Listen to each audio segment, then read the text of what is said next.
Hello everyone, I hope you are doing well. Today we'll talk about how to add your address on the application of Shopify. You will go to Shopify app. In this page,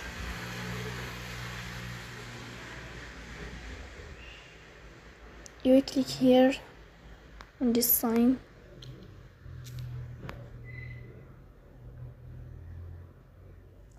You will go to this window of settings. Then here in this window, you will click on general, not here. You will click on general settings. You will find this page. And you will go here